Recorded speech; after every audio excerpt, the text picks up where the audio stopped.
Essa é a nossa primeira tarefa e eu espero que todo mundo goste, que ela seja cumprida. Nós temos que comentar o versículo 8 de Daniel, capítulo 1. Bom, nós tiramos a seguinte conclusão.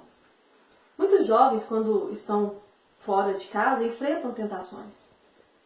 E como que os pais vão saber, não vão ver? Poderia fazer tudo de errado sem que os seus pais soubessem. Mas pense na história de Daniel e seus amigos. Eles foram tirados da terra deles à força, levados para um outro lugar com leis diferentes e poderiam fazer o que quisessem, transgredir essas leis, mas Daniel e seus companheiros, eles tiveram firmeza, tiveram convicção. E ele, Daniel, teve sua própria decisão de não se contaminar com os alimentos e com as bebidas fornecidas pelo rei. Eles estavam em treinamento e ele pensou que alguma coisa estava errada com aqueles alimentos e com aquela bebida, que poderia contaminá-los. Talvez porque existissem alimentos que eram proibidos aos judeus, na lei que foi dada no Monte Sinai há quase 1000 anos dessa história.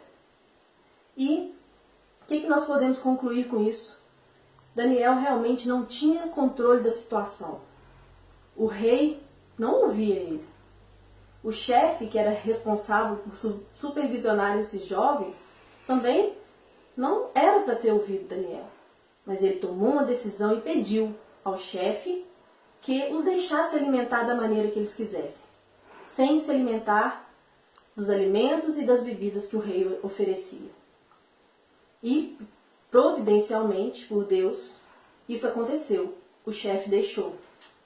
E durante 10 dias eles tiveram essa experiência. E o resultado foi favorável. Eles progrediram mais do que os jovens que se alimentavam da forma que o rei queria. Resolveu Daniel firmemente não contaminar-se com as iguarias finas do rei, nem com as bebidas. Então ele pediu ao chefe dos eunucos que eles permitisse não contaminar-se. Nós vimos que o resultado foi favorável e que Daniel tomou uma decisão. E essa decisão poderia ter tido várias consequências drásticas para ele e seus companheiros. Mas Deus foi fiel. E o rei percebeu que eles serviam um Deus verdadeiro. E nós? Será que nós temos essa convicção de Daniel? É para a gente pensar.